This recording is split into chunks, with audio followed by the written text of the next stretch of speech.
परसों की घटना ने एक बार फिर से हिमाचल प्रदेश को रख दिया, जब माफिया के लोग और वन विभाग के अधिकारियों को मौत के घाट उतारने की तैयारी में जुट गए। It's not so simple.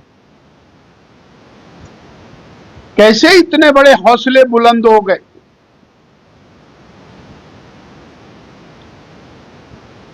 Congress की सरकार सत्ता में आई थी और आते ही चंबा में दलित युवक की नृशंस हत्या से जो बिगड़ती कानून व्यवस्था का काम शुरू हुआ, वो निरंतर चल रहा। और यूं कहा जा सकता है कि हिमाचल प्रदेश की जनता को 40 महीने में 40 दंश या 40 महीने में 40 जख्म, और अब तो जख्मों पर नमक छिड़कने का काम शुरू हो गया।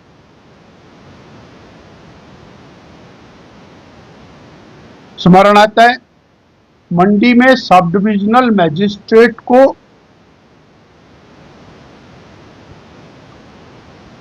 खनन माफिया दौड़ा दौड़ा कर पीटता है,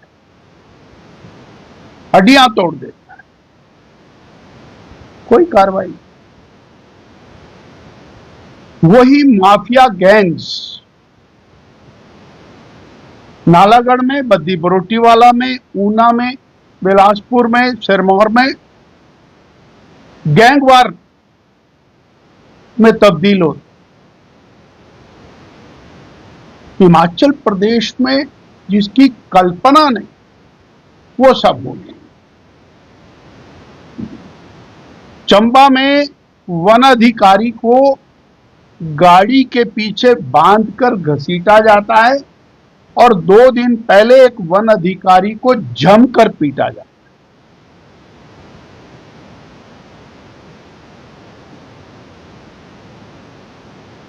सिरमौर में एक वन अधिकारी को पेड़ से बांधकर उसको वन माफिया पीटता है। हम किस हिमाचल में पहुंच गए? वो अधिकारी, वो कर्मचारी जो कानून व्यवस्था को बनाकर रखने के लिए बने हुए हैं, उनका जीवन सुरक्षित नहीं।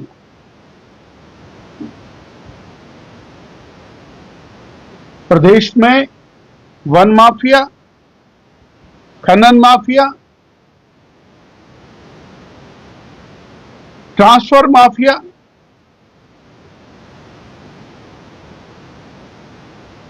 चिट्टा माफिया, शराब माफिया, ये सब क्यों बढ़ रहा है? जनता जानना चाहे। और हमारा आरोप है कि ये संरक्षण नहीं, महासंरक्षण है, जिसके कारण ये सब चीजें बढ़।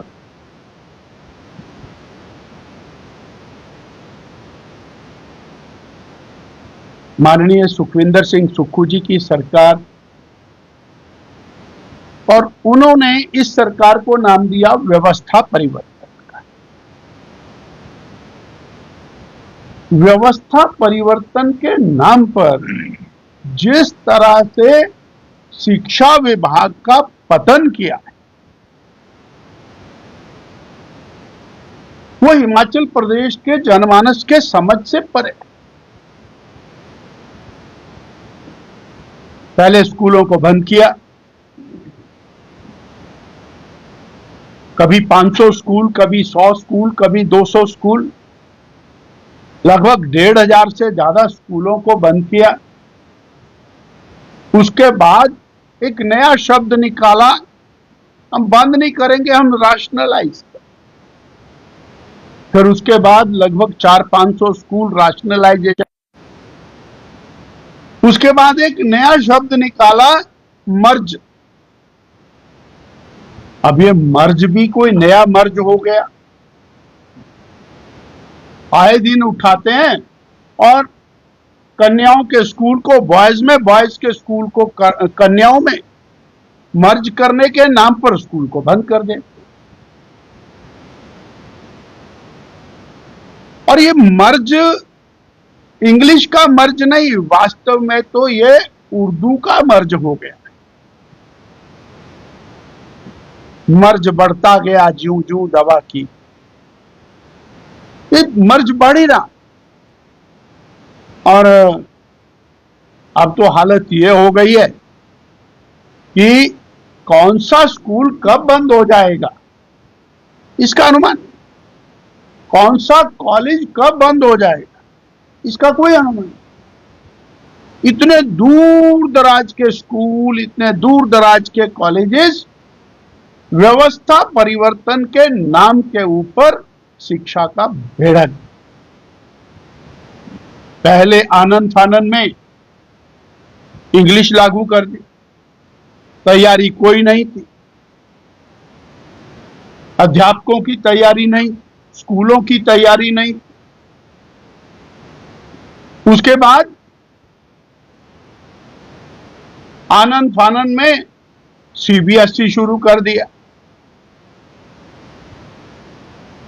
अब वो सीबीएसई शुरू तो तब होगा जब अध्यापक हो। 2400 से ज्यादा, 3000 से ज्यादा अध्यापक चाहिए, अध्यापक अप्लाई नहीं करते। यानी बिना तैयारी के बच्चों को आपने और ऐसी स्थिति में लाके खड़ा कर दिया कि उनके नुकसान की भरपाई वो कैसे हो। और माननीय शिक्षा मंत्री जी ने तो अपने इंटरव्यू में माना कि बहुत सारी चीजें ऐसी हो रही हैं जो नहीं होनी चाहिए। प्रमोशन हो गई, फाइल पेंडिंग, प्रमोशन हो गई, पोस्टिंग नहीं हो रही। और उन्होंने कहा कि एक प्रमोशन को करने के लिए दर्जनों प्रमोशनें की गई हैं जो नियम के, रूल्स के या प्रदेश की व्यवस्था के खिलाफ। हम कहां आकर के खड़े हो। आज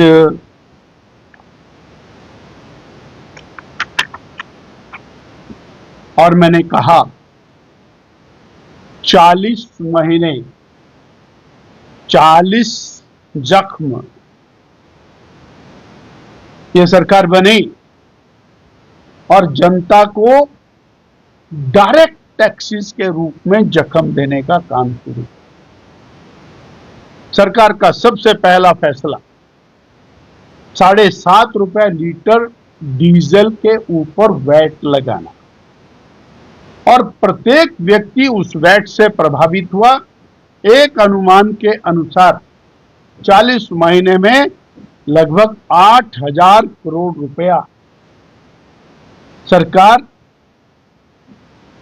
डीजल पे रेट बढ़ा करके वसूल कर। डीजल के बाद आपने स्टाम्प ड्यूटी बढ़ाई, स्टाम्प ड्यूटी के बाद आपने रजिस्ट्रेशन फीस बढ़ाई, रजिस्ट्रेशन फीस बढ़ाने के बाद आपने बिजली के रेट बढ़ाए, बिजली के रेट बढ़ाने के बाद आपने अर्बन एरिया में वाटर सप्लाई के रेट बढ़ाए,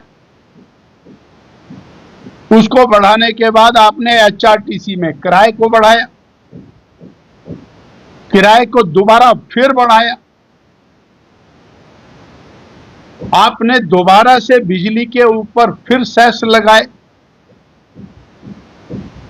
आपने राशन डिपो में मिलने वाले राशन के दाम बढ़ाए, और अब एक और बड़ा बोझ एंट्री टैक्स के नाम पर टैक्स को मल्टीपल कर, यानी धर्मशाला आने वाली गाड़ी को बाहर से 70 रुपया जो लगता था वो 170 रुपये। और हिमाचल प्रदेश के जो बॉर्डर एरियाज वो इस बुरी तरह से प्रभावित हैं। उदाहरण के लिए कालाम, कालाम हरियाणा, कालाम हिमाचल, कोई अंतर ही नहीं है, दे आर ट्विन सिटीज। इसी तरह से हमारा माता नैना देवी, पंजाब की एंट्री पॉइंट्स जितने, हरियाणा के एंट्री पॉइंट जितने, 16 एंट्री पॉइंट्स हैं, सब जगह परवाणु से लेकर के मारो। कैसे आएगा व्यक्ति, आवागमन कैसे? एक दिन में 4-4 बार आना जाना पड़ता है। और हिमाचल प्रदेश आओ भगत के लिए तैयार है। आइए, पहले टैक्स दीजिए भारी भरकम, फिर आइए। और कहीं अगर पंजाब और हरियाणा ने हिमाचल की गाड़ियों पर एंट्री टैक्स लगाया तो हिमाचल को कितना जनता को नुकसान होगा, इसका अनुमान लगाना। यानी प्रदेश की जनता के ऊपर कांग्रेस की श्री सुखविंदर सिंह सुक्खू जी की सरकार वो कहर बनकर टूटी है, जो लगातार जख्म दिए। ये टैक्स, एंट्री टैक्स बढ़ा करके आपने जख्मों पर नमक छिड़कने का काम किया है।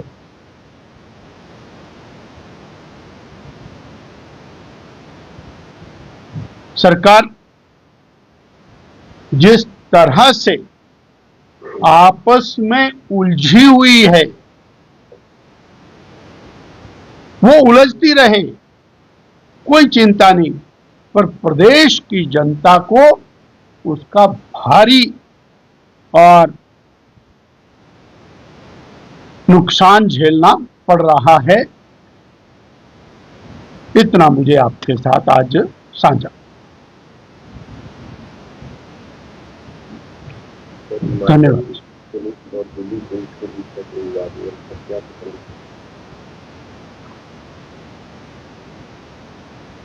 संघीय ढांचा है, जो लोग कहीं पर भी अपराध करके और दूसरे स्थानों पर जाते हैं, स्वाभाविक रूप से दूसरे प्रदेशों की पुलिस अपनी कार्रवाई को अमल में ला। ऐसे में जिस पर आरोप हैं उसको और संरक्षण देना,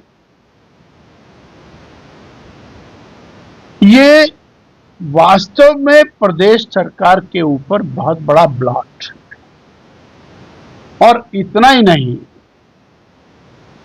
आपने तो दिल्ली पुलिस के ऊपर एफआईआर दर्ज किया,